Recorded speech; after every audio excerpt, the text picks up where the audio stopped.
Hello, ladies and gentlemen. I'm Eduardo Del Buey, and I'm here with Bettina Clark, and both of us produce introspections once a week to bring the world of spirituality to you and hopefully to bring your worlds of spirituality to us. Today, we're going to discuss a fascinating topic on an article that Bettina wrote. It's called Knowledge and Knowing. Sometimes people think they're mutually exclusive, but Bettina and I think that they're complementary and that both help us grow and both help us manage our lives. I read a very interesting meme this morning that said, God is not a manager, God is a creator, the creative energy of the universe. It's up to us to manage our lives. And by coming into an understanding of knowledge and knowing, it'll help us manage our lives much more effectively. Bettina, how are you? Oh, thank you very much. It is Saturday morning. It's a bit gray outside. Feels like September, October. Perfect time for a contemplation. So I don't feel like going out and in the sun. Um, Talking about knowing and knowledge, I really enjoyed writing the article because I was inspired by an article by you. And this is really the dance we are dancing, the two of us. We started this. There's something in what you said or what I wrote or whatever that then inspires another thought and another perspective, almost like a sunflower, where the articles are the seeds, and then we explore more and explore more. And the idea, thank you for inspiring this, to explore more with our readers or viewers. I really like that. But I want to come back to the article because this is the dialogue we are usually doing after every article. And in the context of knowing and knowledge, um, a quote came to my mind. That's Albert Einstein, and I want to read it so I don't say it wrong. But you cannot solve a problem the same mind that created it. So in other words, the thoughts that I'm using from the same source, from the same brain, will be limited to what I know. And that's what I call knowledge. That's how I see knowledge. And you're basically attached to that. There's other if you go out of this thinking, if you explore more, maybe even finding solutions somewhere else, purely rational, but there's also a way to go inside and see, wait a minute, maybe I find a solution. Maybe. So I'm really curious to find out if you had a moment in your life where knowledge was not sufficient to find the solution in a situation where maybe even knowing arose in you and you said, I think I got it.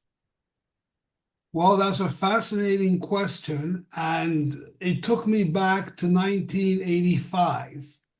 In 1985, I was expecting a promotion that didn't come through, and I was really angry.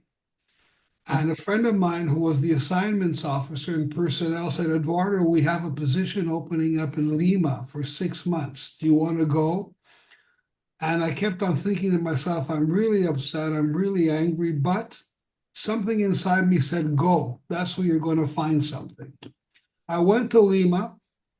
4 weeks after I got there, a gentleman by the name of Ricardo Palma came to see me at the embassy because I was doing political affairs, but also public diplomacy. And he said, I'm the owner of the station Radio Miraflores, and I love putting on Canadian music and news. What can you do to provide us with more content? Jokingly, I told him, well, I'm a composer and songwriter as well as a diplomat. So he said, come to my studio and we'll record some of your songs. And this was a takeoff because 2 months, the month before, I had seen the We Are the World concert, the Live Aid Oh, yeah, yeah. concert. Mm-hmm. And I told a Venezuelan friend of mine who was watching with me, I told her one day I'd like to do something with my music for children. But then I thought, knowing the music industry, there's no way it's going to happen. So I went to the studio, recorded some of my songs. He liked them. And then I said, why haven't Peruvian artists got together and done a We Are the World type song for the poor children in Peru who I see sleeping on the streets? He said, well, you write the song and I'll produce it. I told my ambassador, who was a brilliant man, Keith Bizanson, and he said, well, if they produce it, we'll pay for 5,000 records to be pressed out of our aid and development fund and make it an aid project. So that night I went to my favorite cafe, and I was walking down the street, and this little girl was begging for money, and I gave her 200 soles. 200 soles was the price of a loaf of bread. And I said to myself in Spanish, se vende en la calle cuerpo y alma por el precio de un trozo de pan. She sells herself on the street, body and soul, for the price of a piece of bread. Yeah. I sat down at the cafe and I asked the waiter to bring me a piece of paper and a pen, and all of a sudden the song started flowing. It just came out. It just came out. The next day I took my guitar to the studio. He loved it. My ambassador loved it. We made the record. My video was on the video channel every night for a year. And all of a sudden, my dream came true. From there, they sent me to Guatemala. And the same thing happened with the children's SOS Children's Villages. I wrote a song, we recorded it. And then after Guatemala, I returned to Ottawa and I got my promotion. And that taught me a number of things. Number one, timing is everything. When something is supposed to happen, it'll happen.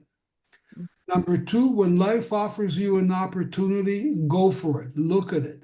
Don't block yourself by the knowledge, in my case, of the music industry is impossible to penetrate. Look at your knowing to tell you when the feeling is right from your intuition. And number three, don't set your goals, don't cement your goals in your life. My only goal was to get that promotion, yet my life ambition was to record a song and hear it on the radio, watch the video on TV, and get that sense of fulfillment for my soul. So don't lock yourself into a goal and that blocks everything else out. Leave yourself open, as you said. The seeds are there. Let the flowers around them bloom and see where they take you. So while you were talking and I was going in and out of active listening and really being with you and following you and being reminded of a foundation that I could create for McKinsey in Montreal, very similar, also with children. I was also then coming to the conclusion, I think we would now talk at least for an hour when we look back into these moments that each one of us where we had when we followed this almost an impulse. I need to go this way. I don't know what's happening there, but I know I have to go this way. And this is the knowing that is related to, and I really like the way that you built the bridge between your passion and your goal, your professional goal, and your inner, your soul calling. That doesn't need to be separate. It's not an either or thing. It is actually so much more precious when it is connected into one, and one supports the other way of growing in life and coming to the point where you feel this happiness that we're talking also in one of our articles. It's not the happiness of owning something, but it's this happiness of fulfillment of an inner calling and a knowing that I have talents and skills and now I'm struggling for a word again. And this is when I can feel that English is not my,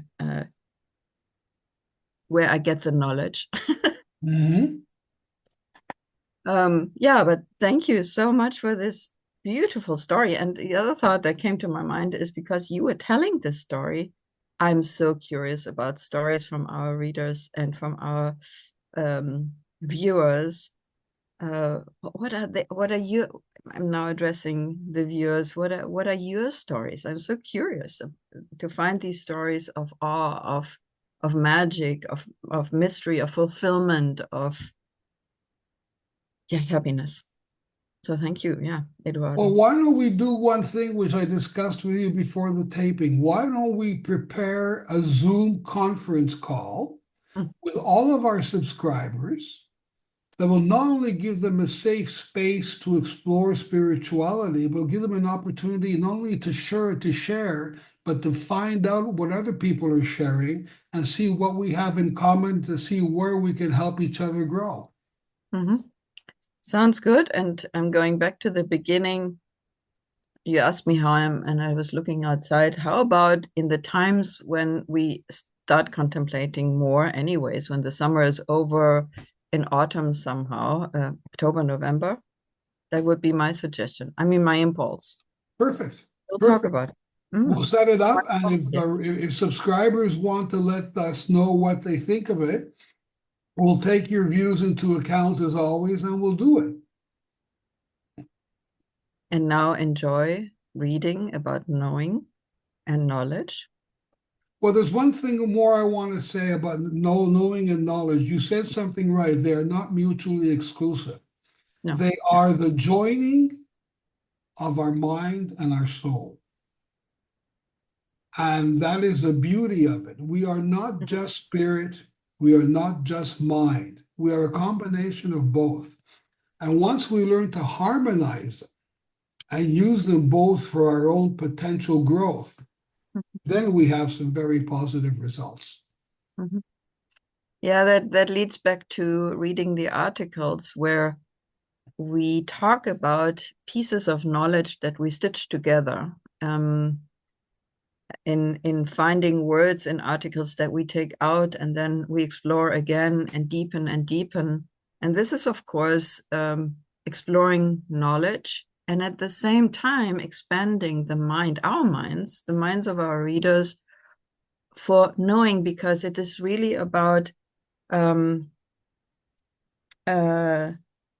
the Dalai Lama said is that he said, attachment, when you attach to the thoughts of your knowledge, constrains our vision so that we are not able to see things from a wider perspective. We see things from a wider perspective, even if we have opened it with more knowledge from others. It doesn't matter. It doesn't need to be only inside of us. Our brain mind and also the spiritual aspects of being connected to Geist. In German, Geist is such a wonderful word because it is both. It is thinking and it is more than that. We through the expanded mind, we come to more conclusions, and we, going back to Einstein, also have a possibility to find solutions for a problem easier. So yes, it's not no, the title is knowing versus knowledge, or the other way around. So it's not versus. Yes, Eduardo, absolutely right. It is this combination of both, and then some. Perfect, Bettina. I want to thank you so much for your article. It was brilliant, as I've told you privately.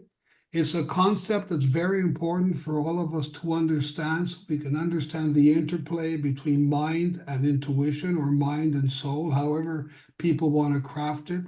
And this conversation has been excellent. It's made my day. Thank you, mine too.